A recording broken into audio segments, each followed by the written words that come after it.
С раннего детства мне было интересно знать, почему я говорю на другом языке, почему мы живем здесь и почему мне никто ничего не объясняет. Свой родной ижемский диалект коми-языка я приняла от своих родителей, оленеводов, Терентьева Петра Михайловича и Терентьевой Марфы Степановны. А когда мне исполнилось 7 лет, и я поехала в школу, меня отправили в село с другом отца, Ванютой Александром Сидоровичем, потому что ему срочно надо было к зубному врачу. Как сейчас помню, то лето было дождливое, а в конце августа даже выпал снег. Перед селом нам надо было переехать через небольшую реку Пятчему. Подъехав к реке, Александр Сидорович остановил оленей и пошел мерить глубину хореем. Вернувшись с реки, он как-то грустно сказал мне: «Ну что, доченька, надо переезжать. Держись за меня крепко-крепко, и что бы ни случилось, не отпускай». Посадил меня на сани, а сам встал на них во весь рост, и мы поехали в темную воду реки. Как мы переехали реку, я не помню, только помню торчащие из воды головы оленей. Сильное течение далеко отнесло нас от места переправы, и нам пришлось выбираться из реки по очень крутому берегу. Наконец мы выбрались на сушу, разбили костер и переоделись в сухую одежду. Напившись горячего чая, мы поехали дальше. К вечеру я уже была дома и ни за что не хотела слезать с теплой русской печки.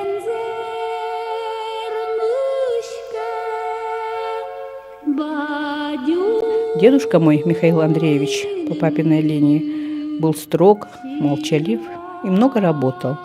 Летом и зимой он на оленях возил почту и грузы из районного центра села Лавозеро, а когда вышел на пенсию, стал делать сани. Легкие для упряжки и большие для райды. Райда – это такой караван из железных упряжек, который управляет один человек. На все мои вопросы о наших предках он молчал и много курил. Папа мой, Петр Михайлович Терентьев, прожил всего 45 лет. Когда папа умер, нас у мамы осталось 7 по лавкам. 1 брат и 6 сестер, я старшая из них. Папин родной брат Иван Михайлович тогда работал бригадиром оленеводов. Сказал маме: «Не бойся, Марфа, помогу тебе детей на ноги поставить». Работы в селе для меня не было, и мне пришлось уехать. Через 5 лет я вышла замуж за Владимира Михайловича Кузнецова. Он с пониманием отнесся к моему замыслу, и мы решили вместе заняться родословной. Как-то раз нам в руки попалась старинная книга «Русский север. Путевые записки губернатора Архангельской губернии Энгельгарда». Из этой книги мы и узнали причину исхода моего народа с родной земли. В середине позапрошлого века, когда наши предки жили на берегах большой реки Ижмы Печорского уезда Архангельской губернии, случилась большая беда – эпидемия сибирской язвы и оленей копытки. Она поставила перед людьми сложный вопрос – остаться на родине и разориться, или найти новые чистые пастбища для оленей. Вот так в 1887 году мой прапрадед Иван Наумович Терентьев и его товарищи приняли решение продать свои дома и с остатками своих оленей и семьями двинуться в неизвестность. Свидетели тех событий вспоминали, что стоял плач не только на реке Ижме, но и по всей Печоре. Соседи, архангелогородцы, отказались принять переселенцев на своих землях, опасаясь, что и их оленьи пастбища постигнет та же участь, что и на берегах Ижмы. Перезимовав, люди двинулись дальше, на север. Впереди был только Кольский полуостров с большими ягельными угодьями, но до него надо было еще дойти.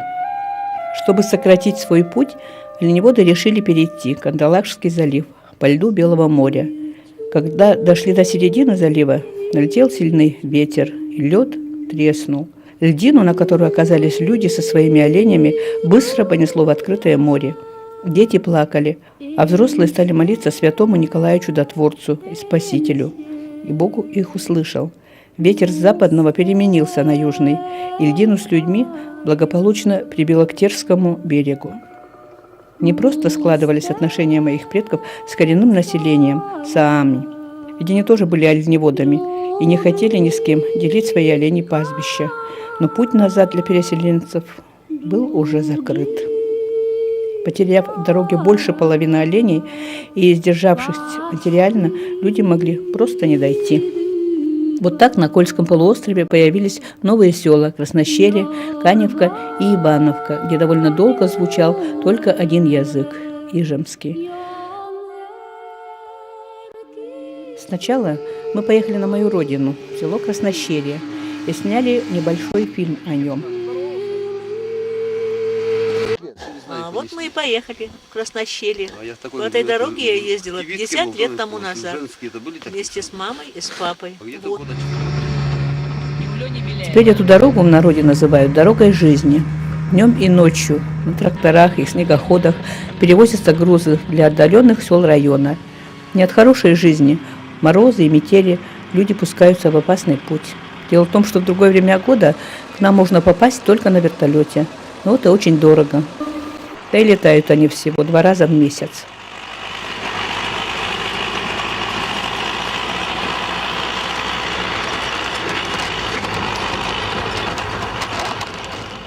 На середине пути стоит одинокая избушка, но она весьма теплая для тех, кого ночь застала в пути.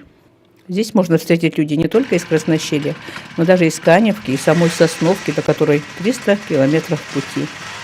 Раньше, лет 40 назад, по этой дороге совхоз «Память Ленина» на оленях тоже завозил грузы для села. Но дорога тогда занимала 2 недели туда и обратно. А сейчас этот путь можно преодолеть всего за сутки.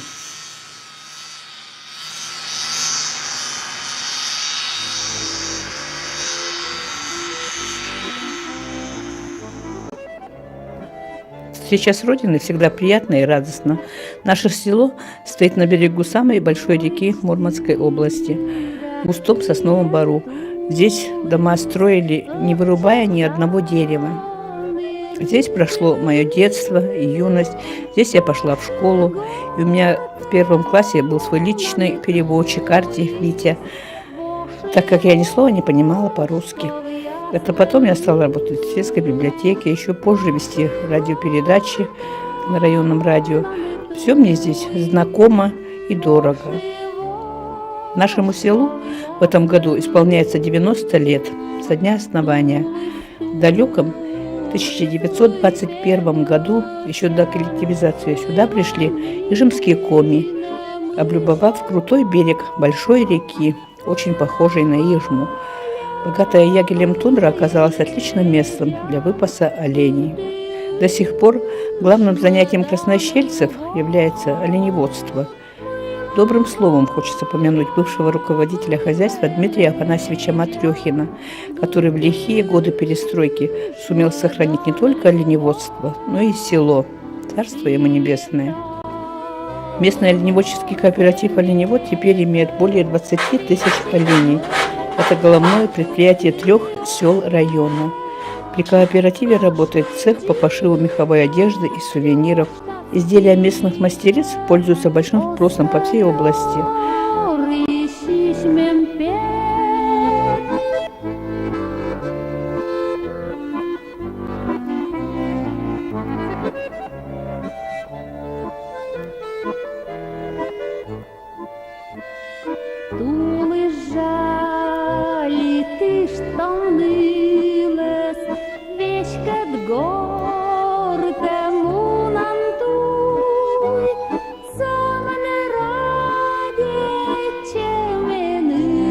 Много лет, а точнее всю свою жизнь, моя мама, Марфа Степановна Терентьева, проработала в этом хозяйстве. В трудовой книжке у нее стоит только одна запись. В школьном музее мы нашли настоящий, еще работающий патефон.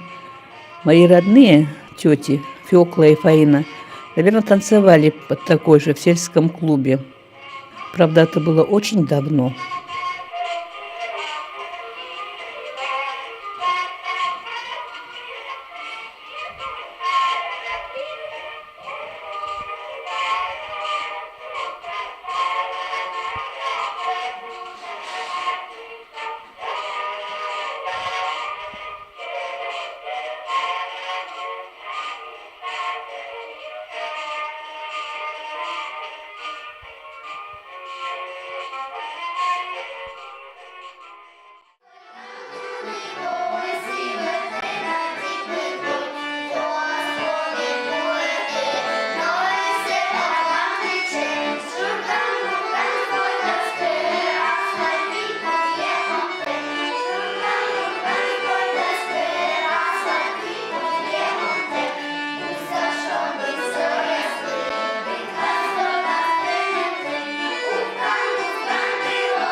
Разобравшись с родословной у себя дома, захотелось посетить историческую родину моих предков, далекую Ижемскую землю. И вот в июле 2007 года мы с мужем отправились в обратный путь его прапрадеда. Ехать пришлось долго, 3 суток. Только здесь в поезде Москва-Воркута до меня дошло то, о чем так долго молчал мой дед. В далеком 1938 году маминого отца, Степана Феоктистовича Валеева, осужденного как врага народа, везли под конвоем в таком же поезде на строительство Беломоро-Балтийского канала. Об этом я узнала из книги доктора исторических наук Ивана Федоровича Ушакова. Из ГУЛАГа мой дед успел написать только одно письмо. Как-то сразу вспомнилось и мое вступление в пионеры. На одном из уроков учительница сказала, что ко дню рождения Ленина будут принимать пионеры, что надо всем купить красные галстуки. Сидевший за моей спиной Степан Чупров громко на весь сказал, а Вальку Терентьеву в пионеры не примут, у нее дед враг народа. И правда, не приняли. А где-то был уже 60-й год. Рано утром наш поезд прибыл на станцию Ирайоль. До села Ижмы мы добирались на маршрутном такси. Всего около 100 километров. Дорога оказалась быстрой, потому что все вокруг напоминало наш северный край. И сосновый лес, и огромные ягельники, и даже небо, как у нас. Еще больше я удивилась, когда я увидела само село. Дома, бани, хозяйственные постройки, все как под копирку.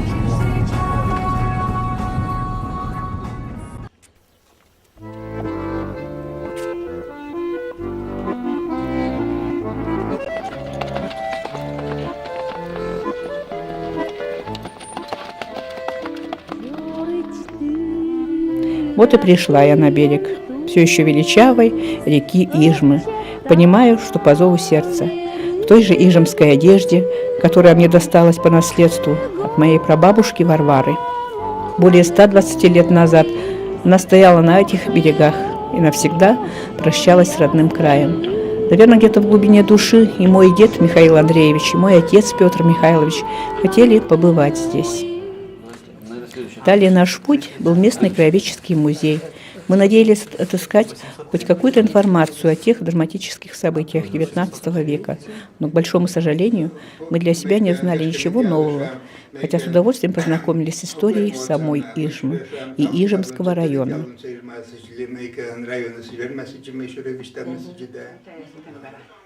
Степан Мартынович, Сахет Мартынович погибли на фронте, Василий Мартынович утонул, Анна Мартыновна.